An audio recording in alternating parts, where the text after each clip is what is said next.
Welcome to agree ज्ञान the untold. कैसे हैं माय डियर आप सभी? अच्छे ही होंगे, ठीक है। तो आज भी हम बहुत ज़्यादा इम्पॉर्टेंट क्वेश्चन लाए हैं। आज ऐसे क्वेश्चंस को सिलेक्ट किए गए हैं, ऐसे 10 क्वेश्चन जो कि एग्ज़ाम में आए ही हैं, ठीक है ना। आते हैं ऐसा नहीं है, ये एग्ज़ाम में आ चुके हैं। उन्हीं क्वेश्चंस को मैंने सिलेक्ट किया आपके पीएटी के पेपर से, और जो आईसीआर का जो क्वेश्चन पेपर होता है उनमें से मैंने 10 क्वेश्चंस छाटे हैं, ठीक है। तो इन सारे 10 क्वेश्चंस को आप सही करके दिखाएंगे, क्योंकि बहुत ईजी है और बहुत अच्छा है। डियर, जल्दी से जल्दी 1 के सब्सक्राइबर कंप्लीट हो जाए ताकि मैं लाइव क्लास ले सकूं। तो थोड़ी सी हेल्प करिए। आज आप जितने लोग भी क्लास अटेंड करेंगे, इतना सा मेरे लिए ज़रूर करिएगा कि जब आप वापस जाएं तो वीडियो को लाइक करते हुए जाएं, प्यारा सा कमेंट और फीडबैक देते हुए जाएं, और इसे अपने स्टेटस में ज़रूर शेयर करें। इतना प्यार तो मैं आप लोगों से डिज़र्व करती ही हूँ ना, ठीक है। तो आज की क्लासेस हम स्टार्ट करते हैं, देखते हैं हमारे इम्पोर्टेंट क्वेश्चंस को, ठीक है। तो फर्स्ट क्वेश्चन है हमारा, which contain HCN acid. HCN acid किस में पाया जाता है? जल्दी से बताइए, आपका टाइम स्टार्ट होता है। अब जल्दी बताएंगे कि HCN एसिड कब पाया जाता है, बताइए जल्दी। तो जल्दी से बताइए डियर, जल्दी से। Which contains HCN acid. तो आपका आंसर अभी तक आया नहीं, जल्दी से वहाँ कमेंट करिए, आपका टाइम स्टार्ट होता है, ठीक है। तो इसका हिंदी में क्या कहेंगे कि HCN जो एसिड होता है वो किस फसल में पाई जाती है? आपका ऑप्शन है ए सोरगम, ऑप्शन बी है जॉनसन ग्रास, ऑप्शन सी आपका यहाँ पे बोथ लीजिएगा, और ऑप्शन डी आपका नन, ठीक है। ये थोड़ा सा इसमें गड़बड़ हो गया है ऑप्शन देने में। ऑप्शन ए है आपका सोरगम, ऑप्शन बी है जॉनसन ग्रास, ऑप्शन सी रखिएगा बोथ, और ऑप्शन डी रखिएगा नन। तो क्या होगा? आपका टाइम खत्म हुआ है डियर। तो इसका क्या होगा, देखिए पहले तो समझिए HCN क्या होता है। तो हाइड्रोजन साइनाइड एसिड, जो आपका क्या है, वो हाइड्रोजन साइनाइड जो एसिड है, ये बहुत ही क्या होता है, पॉइजनस होता है, जो कि सोरगम में पाया जाता है। कभी कभी ये पूछा जाता है कि ऐसी कौन सी फसल है जिसको अगर जानवर खाते हैं तो उनकी मौत भी हो सकती है। तो ये होता है आपका सोरगम। क्या होता है आपका सोरगम। पर यहाँ आप देखेंगे जॉनसन ग्रास भी दिया है। तो ये जॉनसन ग्रास क्या है, वाइल्ड स्पीसीज है सोरगम की, क्या है, वाइल्ड स्पीसीज है। तो इसका क्या नाम है, सोरगम का साइंटिफिक नेम क्या होता है, जल्दी से कमेंट करिए। सोरगम बाइकोलर। और जॉनसन ग्रास का क्या होता है, सोरगम हेलिपेंस। तो उसी के हिसाब से देखिए दोनों ही सोरगम की स्पीसीज पे आ रही है, बट एक वाइल्ड है और एक कल्टिवेटेड टाइप है। तो दोनों में ही क्या पाया जाता है, आपका HCN acid, hydrogen cyanide acid पाया जाता है।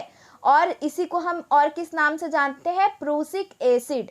प्रूसिक एसिड, इसको लिख लीजिए आप लोग कहीं पे, इसे हम और किस नाम से जाना जाता है, प्रूसिक एसिड के नाम से, ठीक है। तो नेक्स्ट क्वेश्चन की तरफ चलते हैं हम।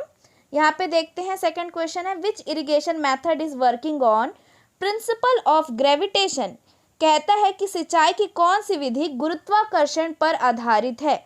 ऑप्शन है फरो मेथड, ऑप्शन बी है फ्लड मेथड, ऑप्शन सी है सर्ज इरिगेशन मेथड, और ऑप्शन डी है आपका रिंग मेथड। अगर हिंदी में बताऊं तो ए को हम कहते हैं, फरो को ही कहते हैं कुड़ विधि, ऑप्शन बी फ्लड मेथड को ही हम क्या कहेंगे, बताइए जल्दी, बाढ़ विधि, ठीक है। सी को सर्ज इरिगेशन ही कहते हैं क्योंकि ये मॉडर्न मेथड है। डी है हमारा रिंग मेथड, ठीक है ना। इसे हम थाला या फिर थाला वाले विधि भी कहते हैं, ठीक है ना। बहुत लोग इसे गोलाकार विधि भी कहते हैं, तो उस चीज़ को याद रखेंगे। जल्दी आंसर करिए, आपका टाइम स्टार्ट होता है डियर। जल्दी जल्दी आंसर करेंगे, मैं आप लोगों के आंसर्स को देखूंगी, ठीक है ना। तो इसको मैं तब तक समझा देती हूँ। देखिए ये कह रहा है ग्रेविटेशन पे बेसिस है। तो चलिए, अगर आपको इसका आंसर नहीं मिल रहा है तो मैं आपको बताती हूँ। देखिए किस तरीके से। फरो कैसे नहीं होगा, फरो का मतलब क्या है, कुड़, उससे तो ग्रेविटी का कोई मतलब नहीं बना। फ्लड में क्या होता है, डायरेक्ट जैसे बाढ़ आती है, आप बिना मेजर के, बिना किसी चीज़ के, बिना किसी मेजरमेंट के क्या करते हैं, बस पानी को बहाते हैं, बाढ़ की तरह पानी बहता है, ठीक है। वो हो गया हमारा फ्लड मेथड। सर्ज क्या होता है, ये बेस्ड होता है हमारे ऑन ऑफ सिस्टम पे। ये क्वेश्चन आया है, ऑन ऑफ सिस्टम पे बेस्ड होता है, ठीक है, सर्ज इरिगेशन। और यही मेथड है जो आपका, जो कि ग्रेविटेशनल मेथड पे बेस्ड होता है। क्योंकि अगर रिंग मेथड की बात करें, उसे भी डायरेक्ट हम क्या करते हैं, फील्ड में बनाते हैं। इरिगेशन मेथड को देखिए, प्लांट के अगल बगल रिंग शेप बना देते हैं, गोलाकार बनाते हैं, और ऐसे पाइपलाइंस को जोड़ते हैं कि वो एक दूसरे से कनेक्ट हो जाती हैं, ठीक है। इसमें ग्रेविटी का कोई भी रोल नहीं होता है। रोल किस में होता है आपका, ग्रेविटेशन का सर्ज इरिगेशन में, इसलिए बहुत मॉडर्न और न्यू क्वेश्चन है, ये आपके ICR में आया था, इसलिए इसे आप याद रखेंगे, ठीक है ना। उसी तरीके से हम आगे चलते हैं, आगे की देखते हैं। Sprinkler irrigation is not suitable in, ये है आपके 2017 के PAT के क्वेश्चन, ठीक है। बौछारी सिंचाई नहीं की जा सकती, किस फसल में नहीं की जा सकती भाई, बताओ जल्दी से। तो A है आपका पैडी, B है आपका कॉटन यानी कपास, C है जूट आपका, D है ऑल। टाइम स्टार्ट होता है आपका, टाइम स्टॉप होता है डियर एग्रियंस। तो आप मुझे बताइए, पैडी, कॉटन, जूट, ये सारे ही चीज़ आपको जनरली देखेंगे। कॉटन और जूट तो सबसे इम्पॉर्टेंट फाइबर क्रॉप है, और पैडी को भी देखते हैं आप तो सीरियल्स हैं, ठीक है। अगर इनमें से आप कंफ्यूज हो रहे होंगे, इसमें ऑल का आंसर आएगा। कैसे ऑल का आंसर आएगा, तो मैं आपको समझा देती हूँ कि पैडी देखिए, पैडी में बालियाँ होती है। अगर हम स्प्रिंकलर कहते हैं तो स्प्रिंकलर को हम ओवरहेड भी कहते हैं, पता है सबको। ओवरहेड इरिगेशन सिस्टम भी कहते हैं। क्यों कहते हैं, क्योंकि वो ऊपर की तरफ से पानी जाता है कि नहीं, ऊपर की तरफ से पानी जाता है, नीचे से नहीं, इसलिए क्या बोलते हैं, सिर के ऊपर से जा रहा है, इसलिए उसे हम ओवरहेड कह रहे हैं। तो अगर इस हिसाब से आप धान में इमेजिन करिए, जल्दी से अपनी आंख बंद करिए और सोचिए, अगर हमारा धान लगा है, ठीक है ना, उसमें बालियां आ गई है, पेनिकल्स आए हुए हैं, अगर उसके ऊपर इतने प्रेशर से, स्प्रिंकलर का आपको प्रेशर पता है, इतने प्रेशर से अगर पानी जा रहा है तो क्या हो जाएगी, वो वेस्ट हो जाएगी, लॉस हो जाएगा। उसी तरीके से कॉटन देखिए, कॉटन हमारा क्या है, फाइबर क्रॉप है। कॉटन आपका देखिए, थोड़ा सा भी पानी जाता है कॉटन मुरझा जाती है। अगर उसमें हम स्प्रिंकलर करते हैं तो क्या कॉटन बच जाएगा, क्या बर्बाद हो जाएगा। उसी तरीके से जूट देखिए, जूट भी आपका क्या है, फाइबर क्रॉप है। जूट में भी अगर पानी चला गया तो बर्बाद हो जाएगी। तो इसका सीधा आंसर क्या आएगा आपका, ऑल, ठीक है ना। तो स्प्रिंकलर क्या है, इन किसी में भी सुटेबल नहीं है। अब देखते हैं ओरिजिन ऑफ मेज, ये तो बहुत आसान है, आपका टाइम स्टार्ट होता है अब डियर एग्रियंस, जल्दी से करिए। आप लोग बिल्कुल भी मेरी बात नहीं सुनते, आप लोगों का इतना सपोर्ट है, बट अब थोड़ा सा और चाहिए डियर, ताकि जल्दी से जल्दी लाइव क्लासेस हो सके आप लोगों के लिए। बिल्कुल सही जवाब, मैक्सिको।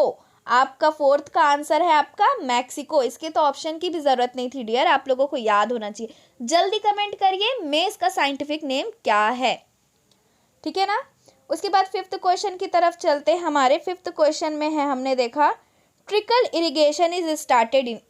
इस क्वेश्चन को मैंने थोड़ा घुमा दिया है, नीचे आप कमेंट में आंसर ये दीजिएगा, ट्रिकल इरिगेशन किसे कहते हैं और ये कहाँ पे स्टार्ट हुआ था।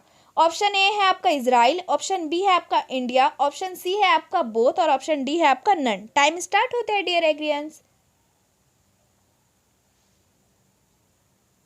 बिल्कुल टाइम स्टॉप होता है। आप लोगों ने बहुत सही आंसर दिया है। जैसे कि आप सभी को पता है, मैंने थोड़ा क्वेश्चन को घुमाया था, क्योंकि इसमें दो क्वेश्चन बनते हैं। ट्रिकल इरिगेशन है क्या, तो ड्रिप इरिगेशन को ही किस नाम से जाना जाता है, ट्रिकल इरिगेशन से, ठीक है। तो ड्रिप का आपको पता था कि वो कहाँ पे इन्वेंट हुई है, इजराइल पे। तो ट्रिकल तो ड्रिप को ही कहते हैं, तो ट्रिकल भी कहाँ पे इन्वेंट हुआ होगा, इजराइल पे। कॉमन सेंस, ठीक है ना। तो इसका भी आंसर बन गया आपको। नेक्स्ट क्वेश्चन की तरफ चलते हैं। Opaque gene is found in, ये बहुत इंपॉर्टेंट क्वेश्चन है, ठीक है। ओपेक नाम का जो जीन होता है, ठीक है, वो किस फसल में पाई जाती है, ये आपको बताना है। ऑप्शन ए है आपका वीट, ऑप्शन बी है आपका राइस, ऑप्शन सी है आपका मेज, ऑप्शन डी है आपका नन। जल्दी बताइए, टाइम स्टार्ट होता है डियर एग्रियंस।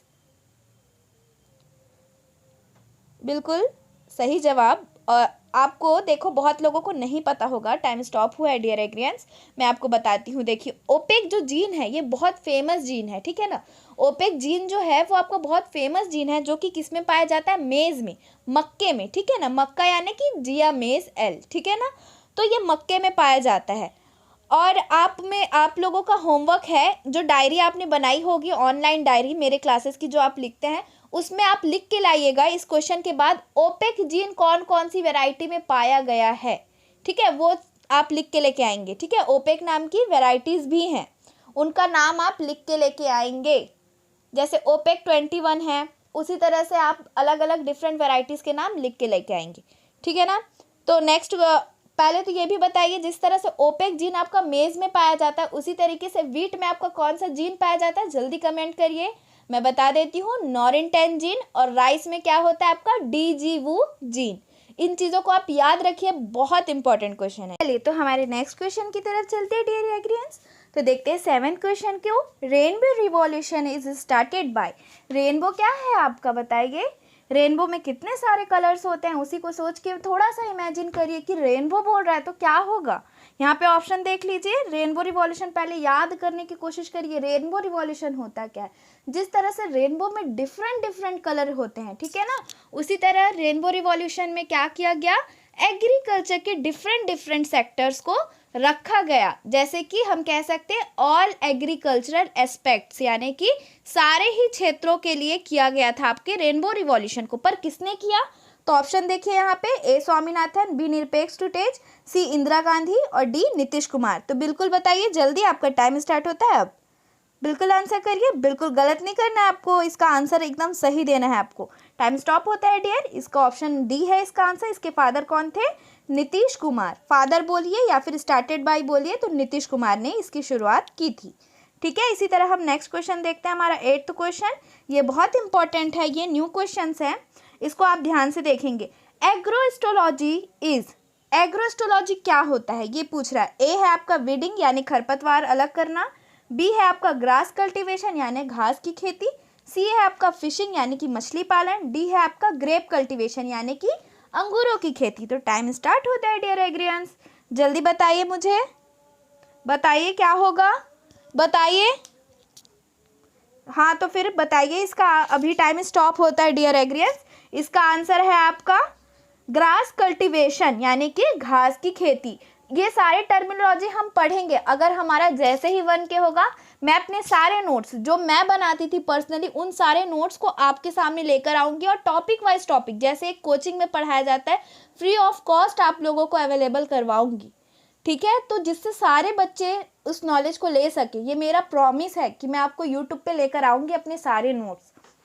तो आप टेंशन बिल्कुल मत लीजिए, जल्दी से बस 1 के होने दीजिए ताकि हम लाइव पढ़ सके। ठीक है, तो इसका क्या होता है एग्रोस्टोलॉजी, ग्रास कल्टीवेशन। उसी तरह नेक्स्ट क्वेश्चन देखिए, 9 क्वेश्चन हमारा, high starch is a variety of. High starch नाम की एक किस्म है, वो किस फसल की किस्म है आपको ये बताना है। ए ऑप्शन है आपका मेज, बी ऑप्शन है आपका सोरघम, सी है आपका मिलेट और डी है आपका राइस। टाइम स्टार्ट होता है डियर एग्रीएंट्स, बिल्कुल जल्दी बताइए, आप लोग सही जा रहे हैं, बहुत लोगों को पता है और बहुत लोग गलत हैं। इसका ऑप्शन है सही, करेक्ट आंसर है इसका ए यानी कि मेज। हाई स्टार्च एक किस्म है, किसकी है, तो मक्के की किस्म है, वैरायटी है किसकी, मक्के की, बहुत फेमस वैरायटी और इसको हमेशा पूछा है। आज का ये भी होमवर्क है कि आप लिख के लेके आएंगे मक्के के बारे में, आप जो इंपॉर्टेंट पॉइंट्स ढूंढ सकते हैं, क्योंकि पूछा जाता है। मैं जनरली 1-2 क्वेश्चन हमेशा अपने टेस्ट सीरीज में इंक्लूड करती हूँ, मेज को भी इंपॉर्टेंट क्रॉप में इंक्लूड किया गया है एग्जामिनेशन में, ठीक है ना, तो उसको पढ़ेंगे आप।